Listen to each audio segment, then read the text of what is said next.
ભરૂચ ગેરકાયદેસર માટી ખનનના વિરોધમાં કોંગ્રેસ દ્વારા ખાણ ખનીજ વિભાગની કચેરીની તાળાબંધીનો કરાયો પ્રયાસ। ગેરકાયદેસર રેતી ખનન મામલે કોંગ્રેસ દ્વારા વિરોધ પ્રદર્શન યોજાયું હતું। કોંગ્રેસના આગેવાનોએ ખાણ અને ખનીજ વિભાગની કચેરીની તાળાબંધીનો પ્રયાસ કરતા પોલીસ અને આગેવાનો વચ્ચે ઘર્ષણના દ્રશ્યો જોવા મળ્યા। પોલીસે કેટલાક આગેવાનોની કરી અટકાયત। ભરૂચ જિલ્લામાં ચાલતા ગેરકાયદેસર રેતી ખનન મામલામાં કોંગ્રેસ દ્વારા આજરોજ વિરોધ પ્રદર્શન યોજાયું હતું।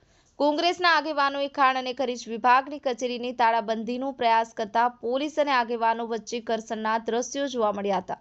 ભરૂચ જિલ્લામાં ગેરકાયદેસર રીતે ખનનનો મુદ્દો હવે રાજકીય રંગ પકડી રહ્યો છે। અગાઉ સાંસદ મનસુખ વસાવા અને ધારાસભ્ય ચેતર વસાવાએ આ બાબતે અધિકારીઓનો ઉથડો લીધા બાદ આજરોજ ભરૂચ જિલ્લા કોંગ્રેસ સમિતિ દ્વારા વિરોધ પ્રદર્શન યોજાયું હતું। આવેદનપત્રમાં જણાવ્યા અનુસાર ભરૂચ જિલ્લામાં નર્મદા નદીમાંથી ગેરકાયદેસર રેતી ખનન તથા ભૂમાફિયાઓ દ્વારા આદિવાસી લોકોને તથા સમાજના અન્ય પછાત વર્ગના લોકોને રાજકીય વર્ગ વાપરી ગેરકાયદેસર માટી ખોદાણ તથા આદિવાસી લોકોની જમીન ગેરકાયદેસર રીતે તોતેરેની પરમિશન આપી આદિવાસીઓની જમીન વિહોણા કરી દેવામાં આવે છે। આ સમગ્ર પ્રક્રિયામાં ભૂમાફિયા સાથે વહીવટી તંત્ર તેટલું જ જવાબદાર છે અને તેમની સામે પણ કડકમાં કડક ભરવામાં આવે પગલાં તેવી માંગ કરાઈ છે। આ બાબતે ભરૂચ જિલ્લા કોંગ્રેસના પ્રમુખ રાજેન્દ્રસિંહ રાણાએ જણાવ્યું હતું કે ભાજપના નેતાઓની મિલીભગતથી સમગ્ર જિલ્લામાં ગેરકાયદેસર રેતી ખનનનું કૌભાંડ ચાલી રહ્યું છે, ત્યારે હવે આવા તત્વોને ખુલ્લા પાડી તેઓ વિરુદ્ધ કડક પગલાં ભરાવા જોઈએ। બ્યુરો રિપોર્ટ, ગુજરાત અદ્ભુત ન્યૂઝ ગુજરાતી, ભરૂચ। કુદરતી સંપત્તિને અને પ્રકૃતિને ગંભીર નુકસાન થઈ રહેલું છે। ખાણ ખનીજ ખાધું ભૂમાફિયાના કોણામાં બેઠેલું છે, ત્યારે કોંગ્રેસ કોઈ સંજોગોમાં ચલાવી નહીં લે। ભરૂચ જિલ્લાને લાગે છે ત્યાં સુધી આજે આખા જિલ્લામાં નર્મદા નદી પવિત્ર છે, જે હિન્દુવાદની વાતો કરે છે, નર્મદા નદીમાં નર્મદાનું આજે કેટલું પવિત્ર છે એમાં આજે શું હાલત કરી રહી છે। ખાડા ને ખાડા પડી ગયા છે, કેટલા અકાળે મૃત્યુ પામેલા છે ત્યાં નર્મદા નદીમાં। આજે દહેજમાં ગઈકાલે ત્યાં ખાલી 100 કરવામાં આવ્યો રેડ પાડીને।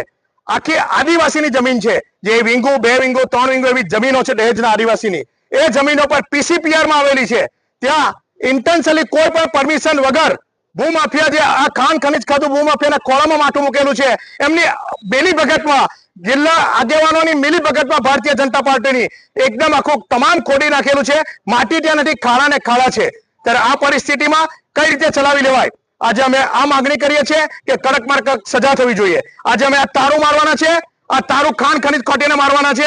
ખાણ ખનીજ ખાધું તમારી કોઈ ભરૂચ જિલ્લામાં જરૂર નથી। ભરૂચના સંસદ ચૂંટાયેલા છે, એ બે બાકડા થઈને વિનંતી કરે છે, છતાં પણ ભારતીય જનતા પાર્ટીના ચૂંટાયેલા પ્રતિનિધિ આમાં મિલીભગતમાં કરોડો રૂપિયા ઘર ભેગા કરેલા છે। ત્યાં કુદરતી સંપત્તિ અને પ્રકૃતિને જે ભરૂચ જિલ્લામાં નુકસાન થઈ રહેલું છે તે બાબતે અમે કલેક્ટરશ્રીને રજૂઆત કરી અને આ ભૂમાફિયા ઓફિસ બંધ કરી અને એને તાળું મારી દે છે। તમારી કોઈ જરૂર નથી। કોંગ્રેસ શહેર પાડશે અને કોંગ્રેસ ભરૂચ જિલ્લાની જમીનો બચાવશે, તમારી કોઈ જરૂર નથી। ત્યારે આજે ભરૂચ જિલ્લામાં અમને અંદર જતા પહેલા હમણાં જોયું અમે તો અસંખ્ય પોલીસની ગાડીઓ આવીને ઉભી છે। મારે પોલીસને એસપીને ભરૂચમાં વિનંતી છે કે પટ્ટો મારે, પટ્ટો બેલ્ટ પહેરેલો ના હોય, કાળા ગ્લાસ હોય તો પેટ્ટી ઉતારવા પોલીસ ઉભી રહી જાય છે।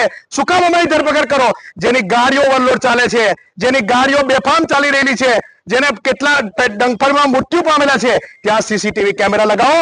શું કામ કોંગ્રેસના આગેવાનો પાછળ પડે છે? શું કામ ભાજપની દલાલી કરો છે? ભરૂચ જિલ્લા કલેક્ટરને બી કહેવા માંગુ છું કે આ બધું બંધ કરો। તમારી રેમ નજરે શું ચાલી રહ્યું છે? કોઈ સંજોગોમાં કોંગ્રેસ ચલાવી નહીં લે। આજે અમે ભૂક્કો બોલાવી દઈશું, ભૂમાફિયાની ઓફિસને અમે બંધ કરાવી દઈશું। ચાલો। અદ્ભુત ન્યૂઝ ગુજરાતી રમેશ સત્યની સાથે આપણી આસપાસ બનતી ઘટનાના સમાચાર જોવા માટે ગુજરાત અદ્ભુત ન્યૂઝ ગુજરાતીને લાઈક કરો, શેર કરો, ચેનલને સબસ્ક્રાઇબ કરો।